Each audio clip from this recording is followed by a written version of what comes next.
May dagdag na paraan laban sa COVID-19. Together, we can be the Solusyon Plus.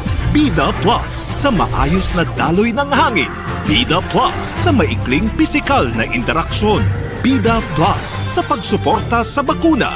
Bida Plus sa mga kwento ng kaligtasan sa Bida Barangay. Sa dagdag na pag-iingat, maraming buhay ang maliligtas. Bida Solusyon Plus laban sa COVID-19.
Previously on Talking about yung causes of back pain. I know people with arthritis and people with... Do the x-rays and all of the other diagnostic workup and come to a conclusion. I have been...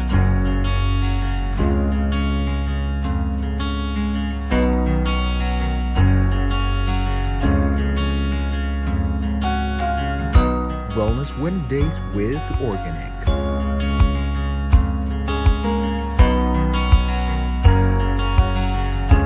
We care because you matter.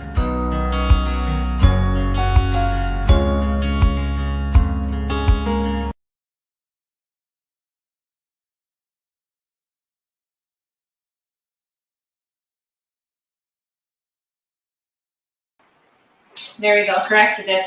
Okay, again, good afternoon and welcome to Wellness Wednesday. Kamusta na kayo? So before we dive into this week's topic, I just want to introduce us to our little game. So this week's game, you can check us out first at Organic Inc. on our Facebook page to find our game. So this week's game is to solve the equations. So comment kayo sa post namin and then what your correct answer is. And then let's see who wins the Organic gift packs. So 5 winners will be winning an Organic gift pack, and we'll be announcing the winners at the end of this week's episode. So this week's episode, I'm actually super excited because it's about nutrition. So nutrition is something I'm very passionate about, especially because it's Nutrition Month here in the Philippines. So let's talk about focus on healthful eating and regular exercise for Nutrition Month. So to present to us here today about Nutrition Month, we have CJ Brandon Andal, who is a registered nutrition dietitian from the, he's also a board member and public relations officer of the Philippine Society of Nutritionist Dietitians. He also has a master's in applied nutrition and biochemistry from the University of the Philippines, Los Baños. So welcome, Jake. Hi, good evening, everyone. It's nice to be Hi. here again this afternoon. Hi, Jake. Good evening. It's been a while since nandito ka sa show. I am so excited to have you back. Kumusta na? Yeah, I'm okay. Very excited for what you will have this afternoon, no? Kasi we're celebrating a month-long celebration on nutrition. Yeah. Okay. So first of all, what is Nutrition Month, Jake? For those of us who are not so familiar with it. Oh, Nutrition Month, matagal na itong ginawa, no? Since nung panahon pa po ni Ferdinand Marcos. Ayon sa batas, sa isang buwan, sa isang buong taon, tulad nga po ng ina-experience natin ngayon, ay magkakaroon tayo ng celebration sa nutrition, kung saan pag-uusapan natin yung different topics that will be set by the Department of Health and the National Nutrition Council. So for this year, ang title ng ating Nutrition Month ay, ayan, drum roll. Ayan, i-share na natin. Malnutrition, patuloy na labanan, first 1,000 days ay tutukan. So kaya po ito yung naging topic na pag-uusapan natin buong buwan in partnership with DOH and NNCS because patuloy po na nagiging problema ng ating kabataan yung malnutrition at specifically on the first 1,000 days. So, Jake, so yung 1,000 days, is that from birth to 1,000 days, so 3 years, or it starts before that? Tama-tama, buti na tanong natin, Miss Luisa, no? Ano ba yung ibig sabihin ng first 1,000 days? Kailan ba siya nagsisimula? At bakit siya importante? So kung may papakita natin, ang first 1,000 days po, ito yung unang 1,000 buhay ng isang individual. So it starts with conception, simula po nang mabuo ang bata, 9 months, up to 2 years of age. So kung bibilangin po natin itong bilang ng araw, no, na gugugulin nitong time period na ito po ay aabot ng 1,000 days. So again, it would start from pregnancy, from day 1 of the pregnancy, up until 2 years of age. Now, Miss Luisa, bakit pa natin pinag-uusapan ang first 1,000 days? Ano ba ang meron dito? Ngayon po kasi nakita natin ayon sa mga pag-aaral na ang first 1,000 days ay ang golden period of opportunity na kung saan magpupunla tayo ng wastong kalusugan at nutrisyon para sa ating mga anak. No? Ibig sabihin po nito, kaya po ito golden window of opportunity, lahat po ng ipapamahagi nating nutrisyon at kalusugan doon sa bata ay madadala niya hanggang pagtanda. So ibig po sabihin, kung ang nutrisyon ng isang babae ay hindi sapat, no, simula sa sinapupunan ay hindi sapat, madadala niya yung consequences, Miss Luisa, hanggang siya ay tumanda.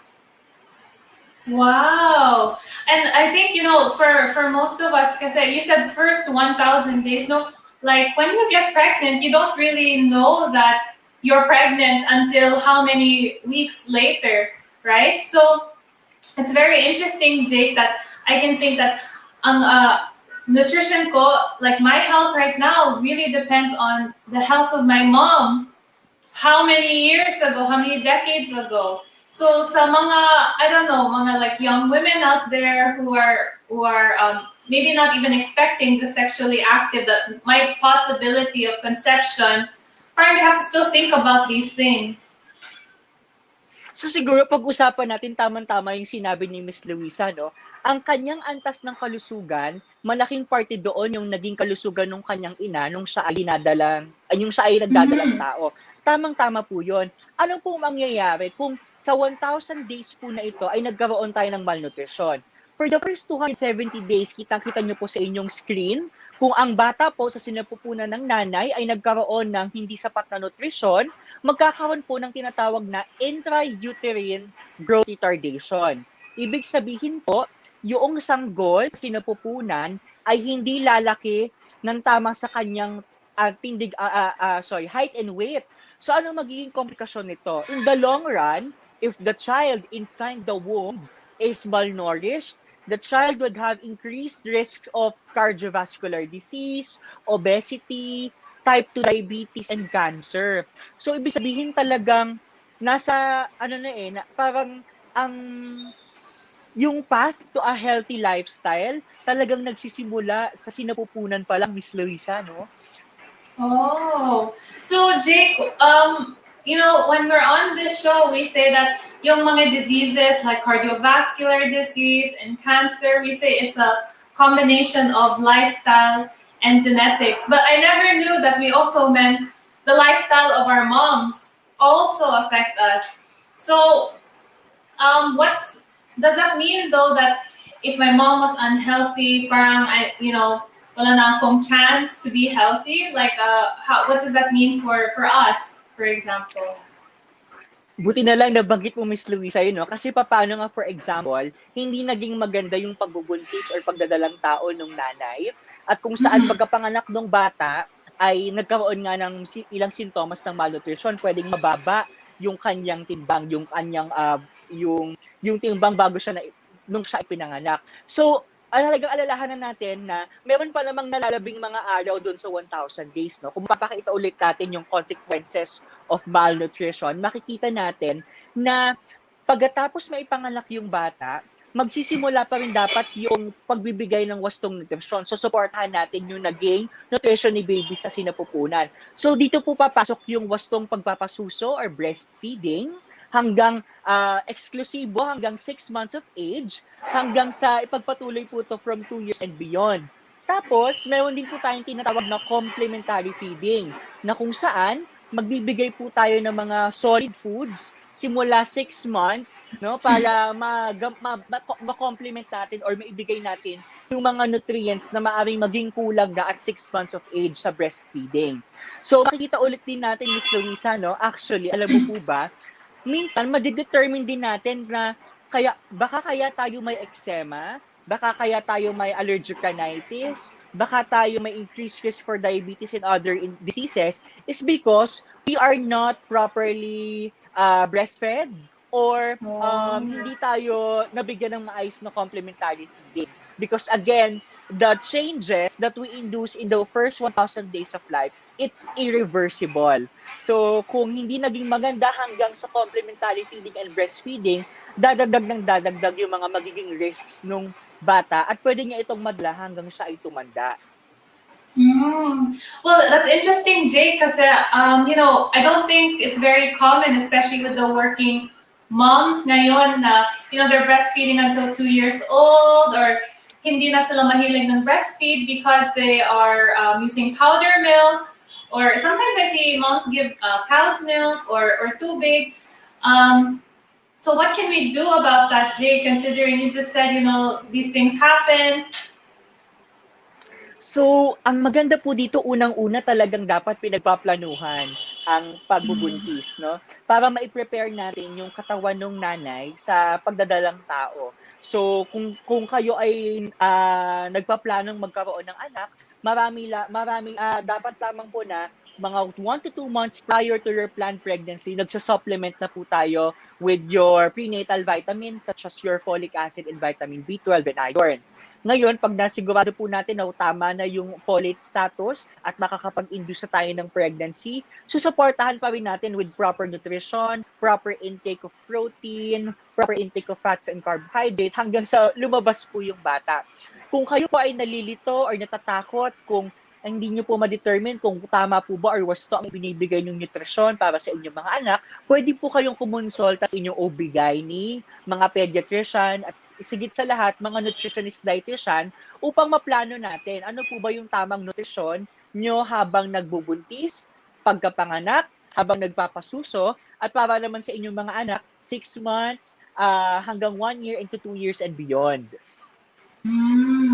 So Jake, thank you for that. If I'm a mom, for example, or for anyone here, no, what are the long-term consequences of my family if I'm not following those rules, or what have been the long-term consequences dito sa Pilipinas when it comes to mothers who don't end up following the proper nutrition?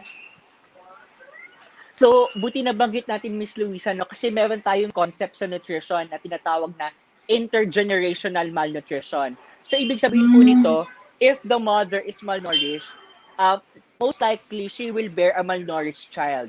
And when a child is malnourished and the malnutrition continues, he or she will become less productive.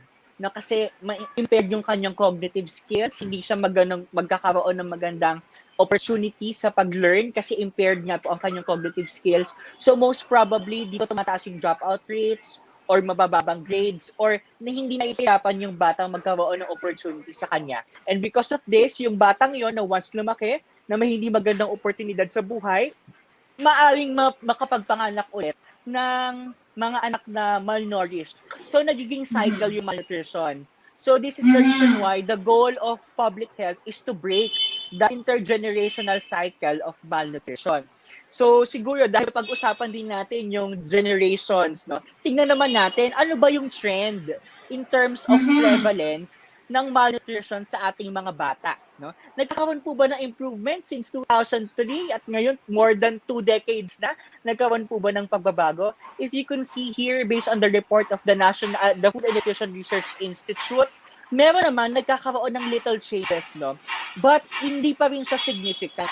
Hindi pa rin natin significantly natutugunan yung problema natin sa malnutrition in terms of underweight, stunting, and wasting ng mga bata. And on the other hand, may bago naman tayong problema. Ito yung overweight and obesity. So just a quick review, ano ba yung stunting and wasting and underweight? Pag po sinabi nating wasting, this is acute malnutrition nung bata. So, pwedeng for the past 6 months, pumayat siya sa timbang, pero not necessarily naapektuhan yung kanyang tangkad. Wasting, on the other hand, stunting, on the other hand, is yung pagbaba yung hindi na siya tumatangkad ng ayos. So, that is the sign of chronic malnutrition, no? Kasi hindi na siya makapag-grow in terms of length. And then, underweight is yung pagkulang ng timbang in terms of height. Now, when you talk about, nakita natin kanina, we have problems sa children. Hindi naging ganun ka-significant change for the past more than 2 decades. Now, let's talk about adults. Do we have the same problem?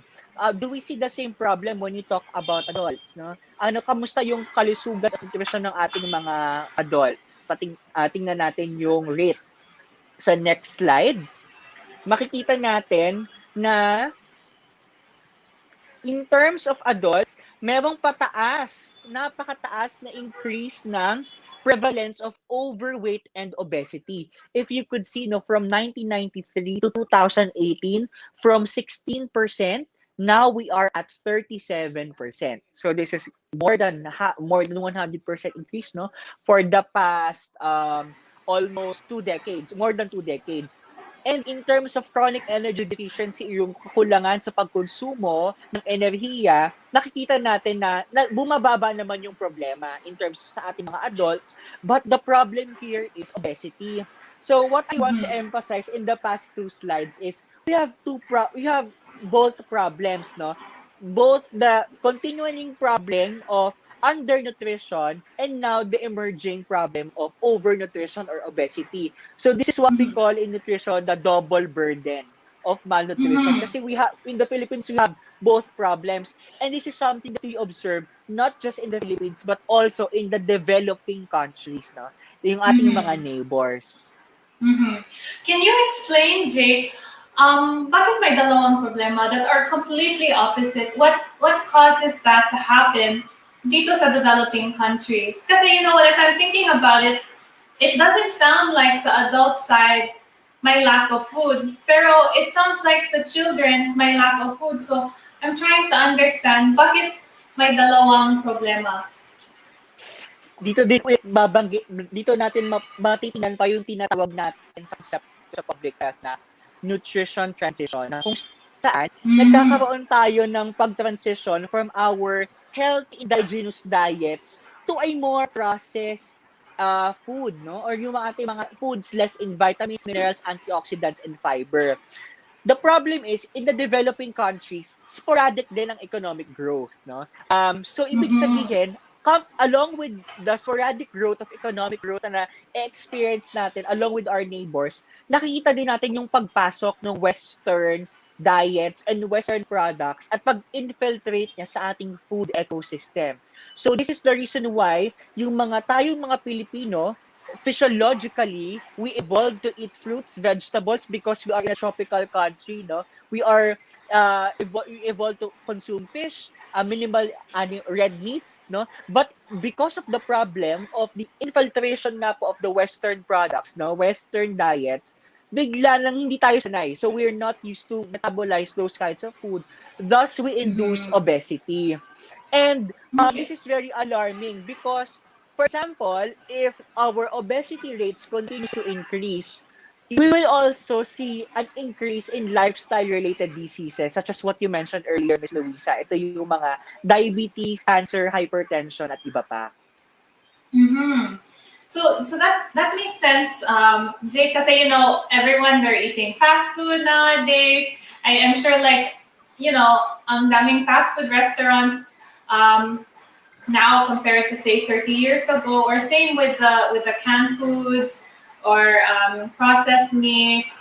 Parang I can notice that trend. But then if you're saying that you know my trend of too much nutrition, does that mean that you know mga like the kids they can't have the meat? It's not nutritious for them also.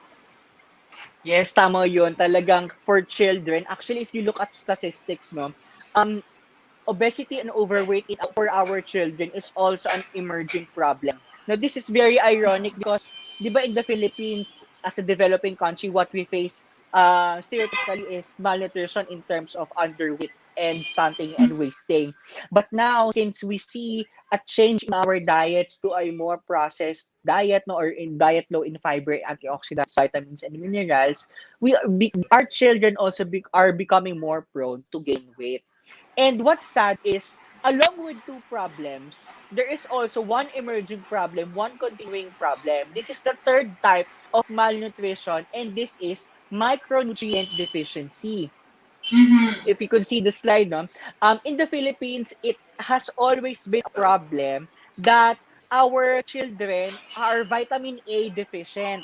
No? So it's really hard talagang for our government to increase no the vitamin A intake of our children. So this is the reason why I'm telling our new moms, no, yung kapag po kayo ay may kakayahan pumunta sa inyong health centers, free po yung pagpapapatak ng vitamin A supplements sa inyong mga anak, no, at pagkuha din ng mga vaccines, no, because this will help prevent infections in the future that can cause malnutrition. Along with that, we also see nutritional anemia. So this is anemia secondary to inadequate intake of iron, folate, and vitamin B12. So this is what we see, no, it's still a problem in the Philippines. 10%, 11.7% is still considered a huge public health problem in terms of anemia. So I think, Ms. Luisa, what adds to this discussion is that talagang meron tayong three problems that needs to be addressed: undernutrition, overnutrition, and micronutrient deficiency. Because even if a person has normal height and weight, even if a child has normal height and weight, meron siyang hidden hunger. Meaning, ito nga po yung mga micronutrient deficiencies that wouldn't show clinically right away. We see the effects of micronutrient deficiencies at adulthood or years after being deprived of that nutrient. I just want to add some clarification. So, Jake, for those of us who don't know so well, can you explain ano ba yung vitamin A? Where do I find it, and what is it good for? No, and then also ano ba yung signs sa vitamin A deficiency? So we mentioned earlier that vitamin A deficiency is a problem for our Filipino children. Ano? So where do we get vitamin A? Vitamin A, we can get that with your red, orange, yellow, purple vegetables and fruits. So the top sources of vitamin A are the darkest hues of colors. So as you can see, for example, sa carrots, the darker the orange, the higher its beta carotene, which gets converted to vitamin A. And it also goes well with other fruits pa.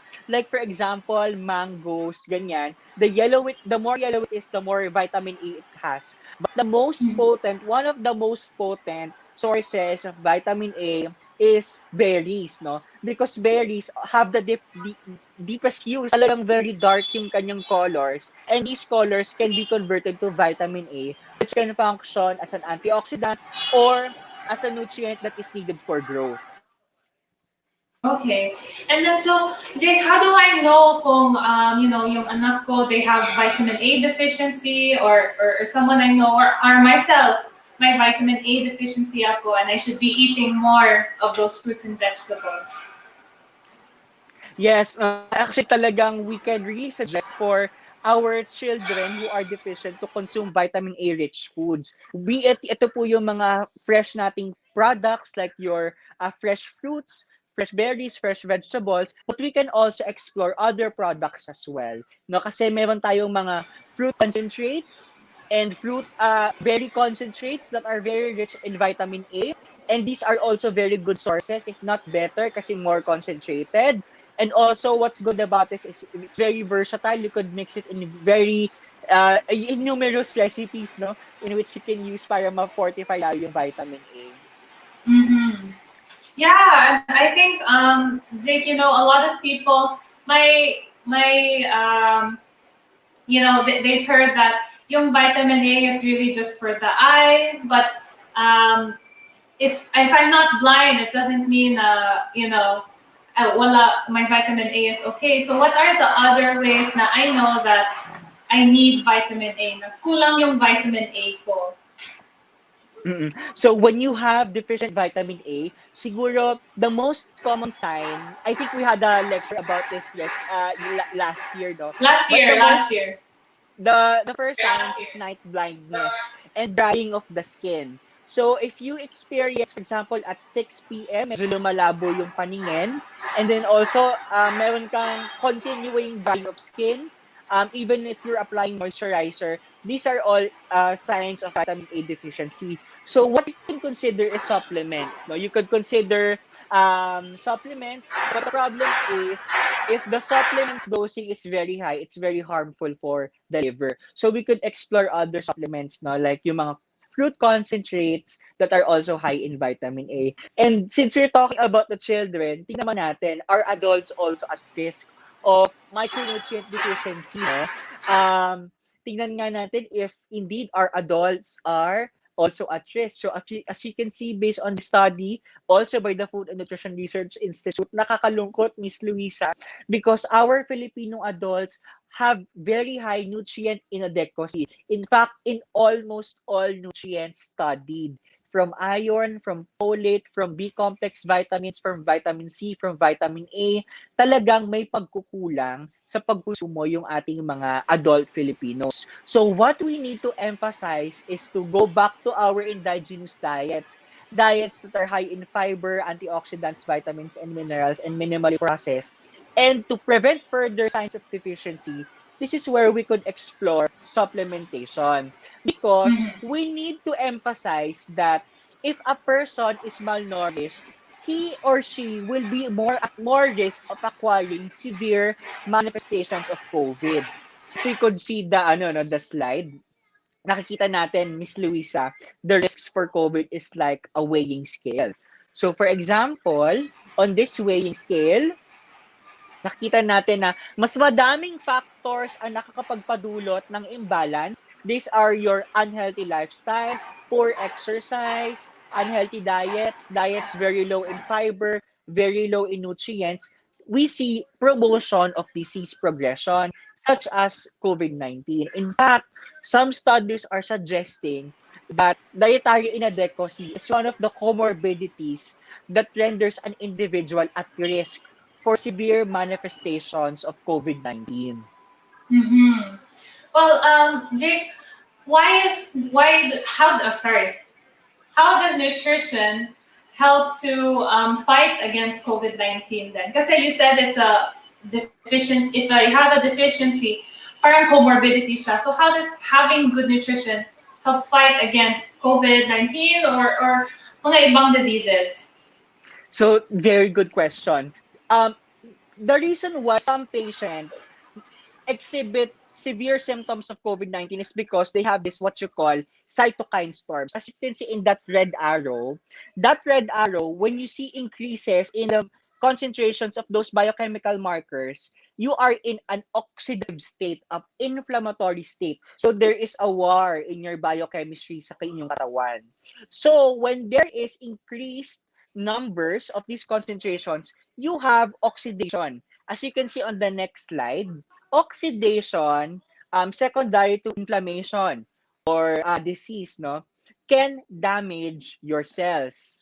And one of the cells that can be damaged is your immune cells. So this is the reason why, for example, if a patient is immunocompromised, if a patient has already have diabetes, if the patient is already they already have hypertension, they have higher risks of acquiring severe COVID-19. So what do we do? How does nutrition help in preventing severe manifestations of COVID? Why is it an important part of COVID-19 prevention?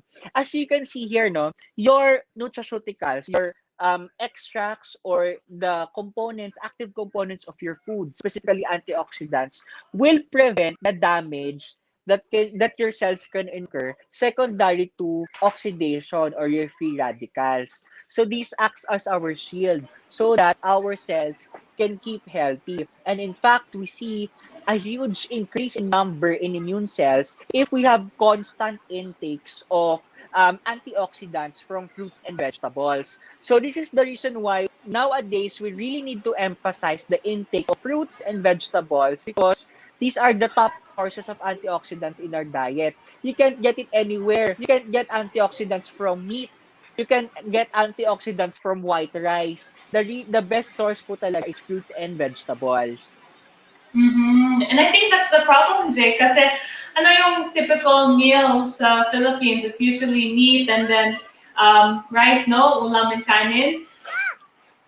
Yeah, no, that's very good. One of the results na doon na study na diniscuss natin actually is that our diet is very high in fat and very high in carbs.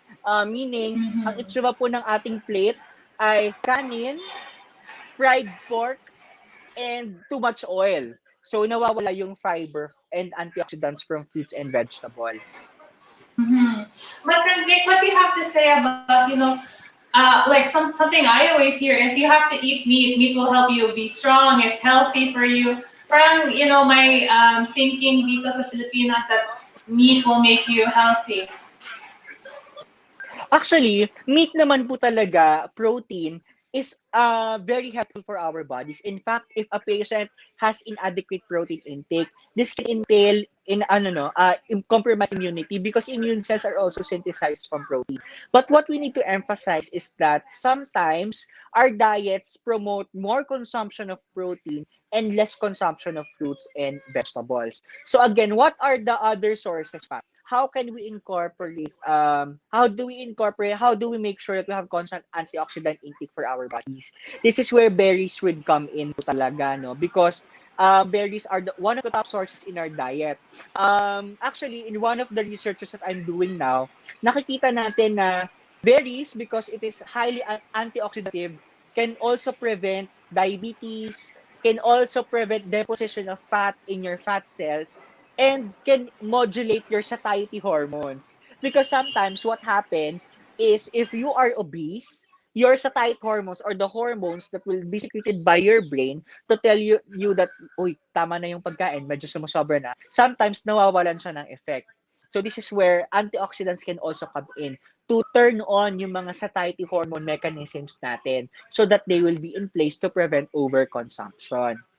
Now, one of the missing piece pa in the discussion of COVID-19 prevention is exercise.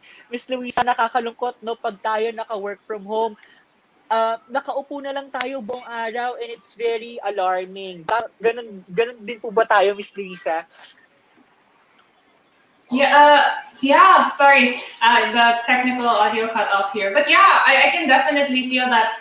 I think it's only now actually that I've been trying to get back into working out because, I think everyone is getting used to the very sedentary lifestyle. Nasa bahay lang, it's really just at the desk. I don't even have to commute to work. So parang parang everyone's being affected by it. It's very hard. So, but what we need, this is also a reminder to myself, what we need to emphasize is that when our body exercises, as you can see here, during exercise and 3 hours after exercise, our immune cells increase in number. This is because one of the positive triggers that our body needs to secrete immune cells is exercise. So this is the reason why in clinical practice guidelines for patients in the ICU in the hospital, we see the emphasis of making them move. Kasi di ba patients in the hospital are just lying in bed. They don't necessarily have the capacity to move. But should they have the capacity to move, they need to exercise because, again, immune cells tend to increase in number during and post-exercise. And what's good about this is the immune cells that get secreted during exercise will now be used by your organ systems. So this is the reason why we see huge increase in your innate and adaptive immunity, in your immune responses to infections, pathogens, bacteria once we exercise. So, Jake, what you're saying is that in addition to nutrition, sa antioxidants, we can also improve yung immune system namin when it comes to exercise. So, for example, what you are saying is that sa nutrition, we can help our immune system work by stopping the bad guys that attack it, no? So by stopping the oxidation, by stopping all of the damage. Pero sa exercise, what we do is we make more of our immune system. Is that correct, Jake? Yes. Actually, alam mo, Miss Luisa, I encountered a study, but this is published way matagal na.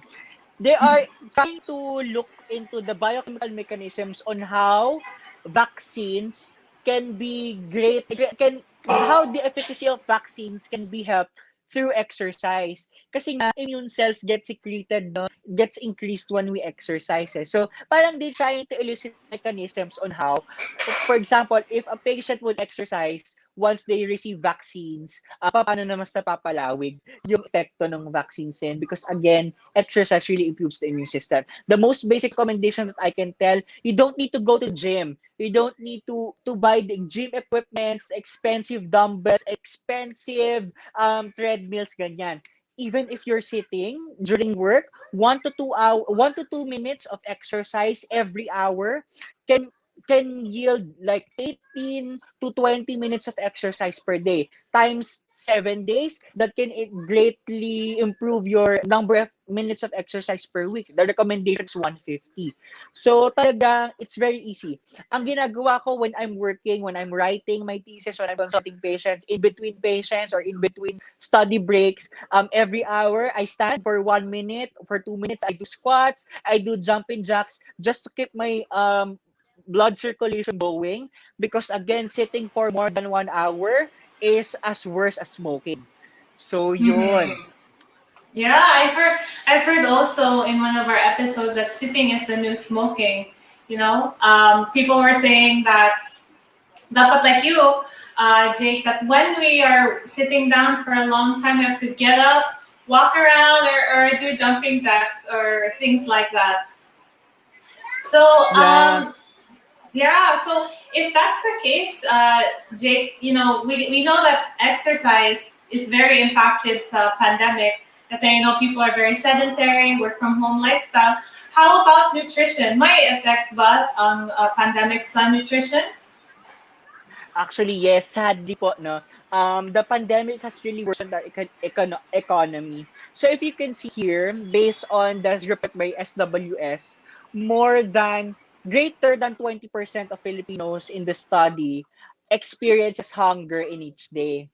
And it's not only a problem po of yung if a family will experience hunger, most probably dietary inadequacy is rampant. Your intake of vitamins, minerals is decreased. Now, if it continues in the pandemic, they will be more susceptible to getting infections. So this is something that we really need to look into in the future. And I think this is a great lesson for us so that we will prevent another pandemic. No, we don't want another pandemic in the near future. So what we experience nowadays, may this be a lesson for us to really invest in our health, invest in the food that we are consuming.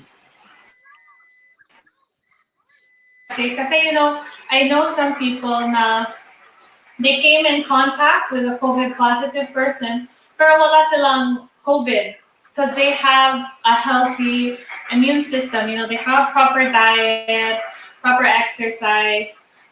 So even if they came in contact, kasi for example, the people I know, Dr. Silla, right? They didn't get COVID.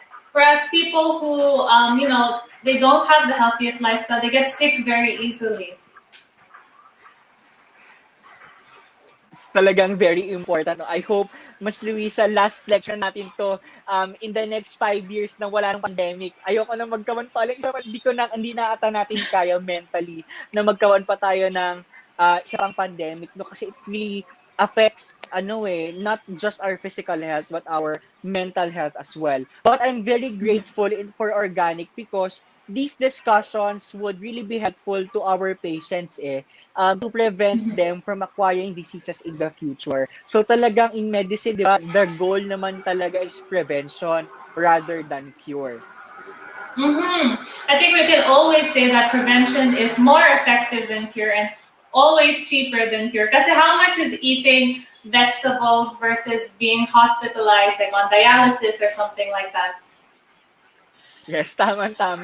A cup of vegetables is just 10 pesos, no? Kung sa Carinderia. But one day in the ICU is 500,000. So, it's really talaga something that you should consider why you should incorporate fruits and vegetables in your diet. And also siguro explore other products as well that can help boost your antioxidants. For example, what you're saying, is like our product and organic. I think it's around only 100 pesos a day or 100 to 200 pesos a day for vitamins, right? Compared again to 500,000 sa ICU, is what you were saying, or sa dialysis or sa maintenance meds. Yeah. Okay, so Jake, we have come to the end of our discussion quite quickly, actually. So let's see if our audience actually was paying attention with our wellness facts and myths. So dito sa wellness facts and myths, Jake, what we're gonna do is we're gonna present a statement, and then our audience will guess whether fact ba ito or myth. And then after they have come up with some answers, you, Jake, can answer them. What is the true story here? Are you ready? Yes, sure. Let's go. Okay. So our first one over here is lemon water boosts the immune system and will make you lose weight. So fact ba ito or myth? Comment 1 dot fact or 1 dot myth. So ano ba to? So yan, let's give 5 seconds for our audience to answer. 5, 4, 3, 2, 1. Fact. The answer What do you is think, actually myth. It's a myth. Why? Because lemon water, di ba, you only get a few slices of lemon and then you infuse them with water. Tapos you store them in the fridge. Now, vitamin C is very, it can diffuse or it can be oxidized, no? Kaya nga, pag kakain tayo ng vitamin C, kailangan laging kainin. And actually, this is one of the misconceptions, ha. But lemon, your citrus fruits are not the best sources of vitamin C. There are other vegetables and fruits that are more concentrated in vitamin C, such as your Oh. guava, your pineapple, your mangoes. Kasi nga po, it would take several pieces of calamansi, several pieces of lemon to get vitamin C. And when you put it in water, what's good is just the flavor. But in terms of weight, the reason why we lose weight is we induce hypocaloric diets, meaning we eat compared to what we burn. And second, we have constant physical activity. Consumption of water infused with lemon will not cause weight loss. There is no mechanism, biochemical or physiological mechanism that will induce weight loss when you drink water infused with lemon. But lemon water is very helpful for patients with kidney stones because citrate from lemon water will prevent formation of kidney stones. But for immune system and losing weight, it doesn't have a significant effect. Better na lang to eat mango or guava. Yes, or yung lemon, you could put it in your mango shake or guava shake, di ba? Or you could sprinkle it dun yung sa inyong green leafy vegetables to help with absorption of your iron. So basically, either you eat the lemon or just eat something else. Pero wag na lang kayo sa lemon water unless kidney stones. Okay, so Jake, moving on to our next statement over here. So if a food is fat-free, it must be healthy. So fact ba ito or myth? So comment guys, 2.fact or 2.myth. So ano ba to? So let's see. 5, 4, 3, Myth. 2, 1. It is Myth. a myth. Why? Yes, congrats to our audience.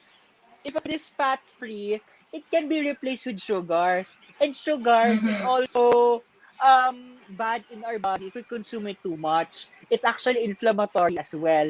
So we have to be very careful with the products you are buying. Make sure that it don't have misleading claims, especially those who are fat-free. Kasi companies would put fat-free claims but with very high sugar naman. So always So check it's the label. important. I was just gonna say it's important to look at the nutrition facts.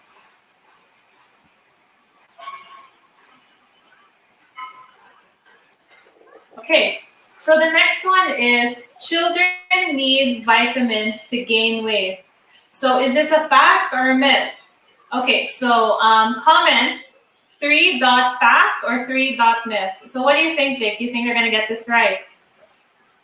Sige nga, 5, 4, 3, 2, 1. The correct answer is, this is my favorite. This is a Fact. myth. Why?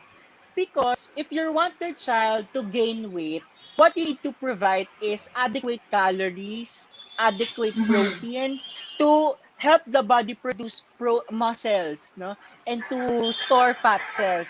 This is what would cause the child to gain weight.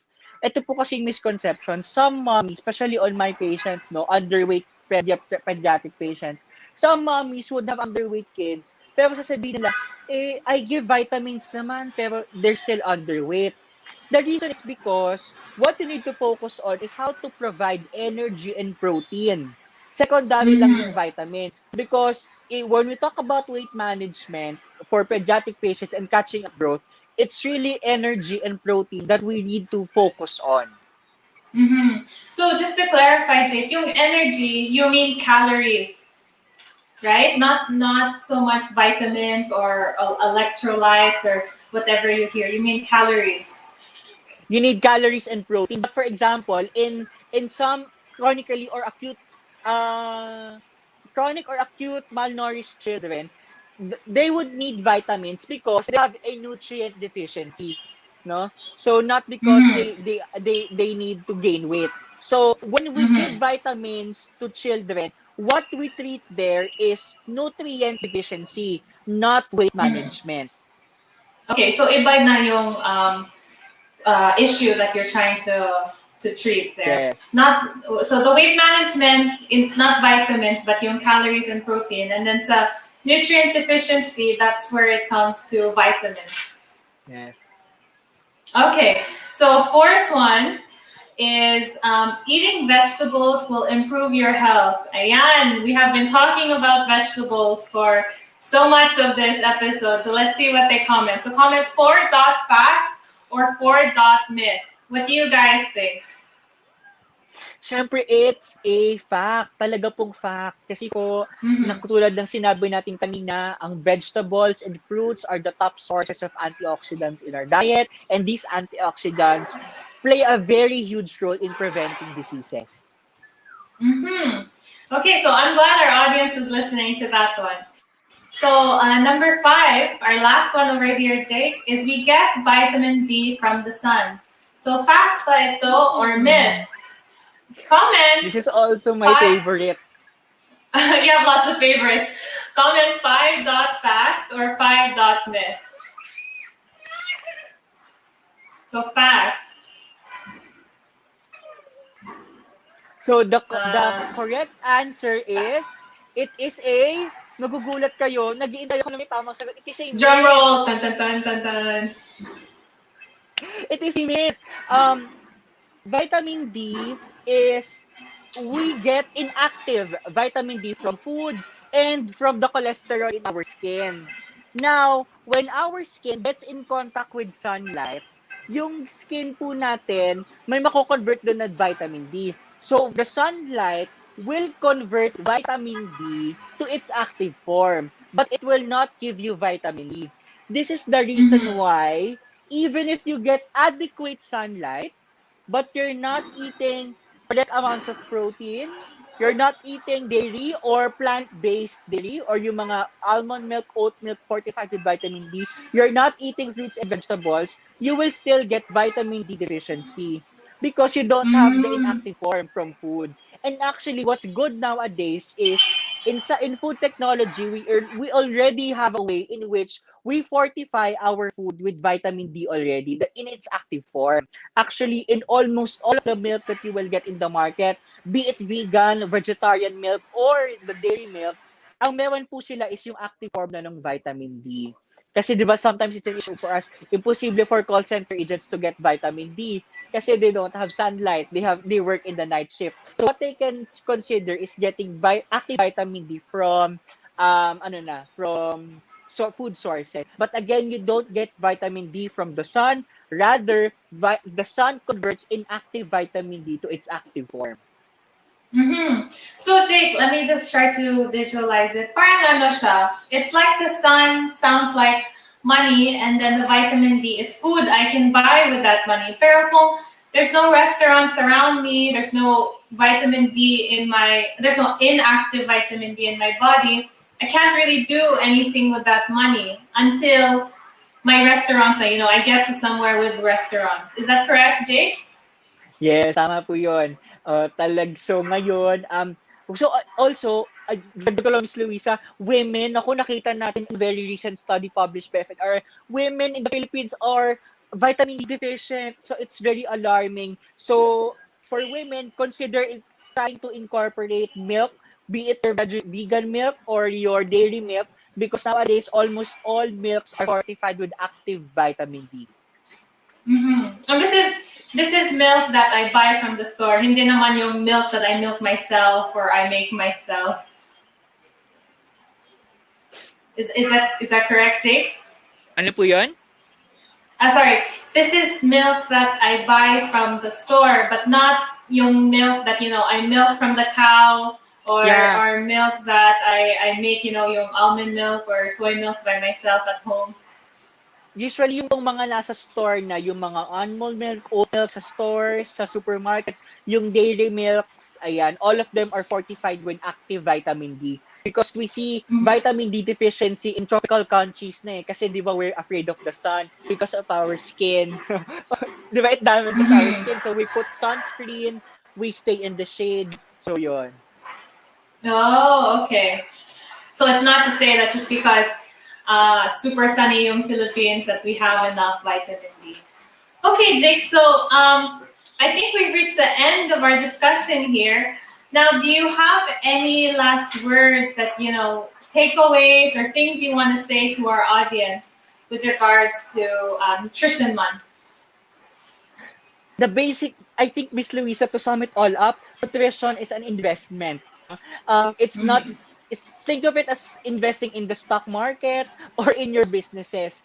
The greater capital that you put in your investments as your body, the many benefits you will reap, no? You will have a greater childhood, greater adulthood, and greater senescence if you are healthy and free of disease, secondary to proper nutrition.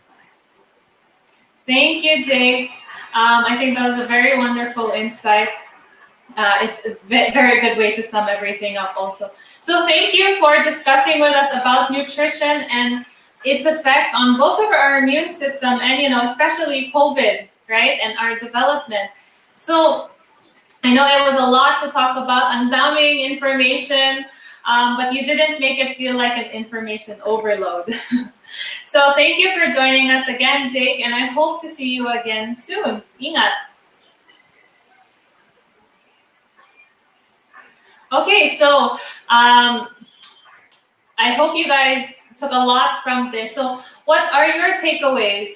For me, I think one of my takeaways is that ang daming types ng malnutrition or wrong nutrition. Sometimes you just think that, underweight ka lang, so that's what it is. But as Jake discussed, there's overnutrition, there is undernutrition, and there is yung micronutrient nutrition. And then the solution to all of that is really just to eat a lot more fruits and vegetables in our lives, and then supplements if necessary. So thank you for joining us on our discussion about nutrition, and I hope you had some takeaways with regards to that. Now, speaking of nutrition, we just wanted to invite you to try out our products through our Olani resellers. So Olani is our official direct selling platform for our Organic Acai products. If you already tried the products and you love them and you want to share them with your friends, we invite you to become one of our official resellers. You can check them out on Facebook at Olani PH. Or if you haven't tried it yet and you want to try it, reach out to one of our Olani resellers and see if there's a way for you to try it. Now our next our next one over here is join us on Laika. So kung may Laika ka na, then we invite you to join our community on Laika to talk more about organic and nutrition and anything related to health. We are also on Zalora. So on Zalora, we have a 10% off all items sale. And that's also another great way for you to try out our products if you haven't tried them out already. And next, we are also available on Pikaroo. So yes, ang daming ways for you to get our products. So we invite you to try out Pikaroo as well. Not only that, but we have a 20% off sale on Lazmall and Shopee, our payday sale. Another great way for you to try out their products. So kung hindi kayo sa Olani or Zalora, Pikaroo or Laika, then we have Lazmall and Shopee. Now, just to announce our game today. So we have today's winners. Now, these are the answers if you guys were wondering. So today's winners are, drum roll. So our winners are Denise Pangilinan, Marilyn Nasanggila, Sherry Sunny, Tony Rai, and John Delen. So congrats to all our winners. I hope, congrats to you. I hope you enjoy our organic gift pack that we will be sending you. And we will definitely be reaching out to you as to how you can get them.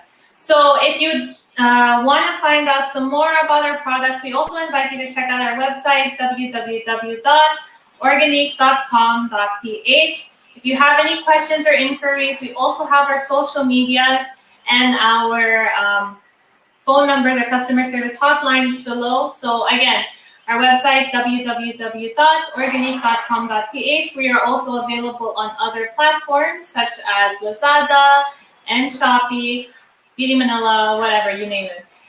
We are also available in all leading drugstores nationwide. So come check us out. Now, thank you again for joining us here today on Wellness Wednesday talking about Nutrition Month. And I hope that moving forward, this will invite you to become a little bit more nutritious and eat your vegetables. So thank you and have a good night.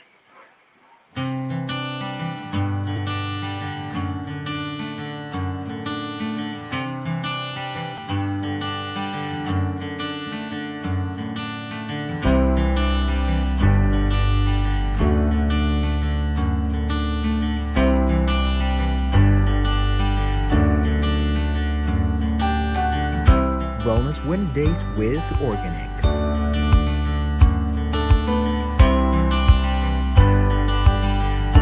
We care because you matter.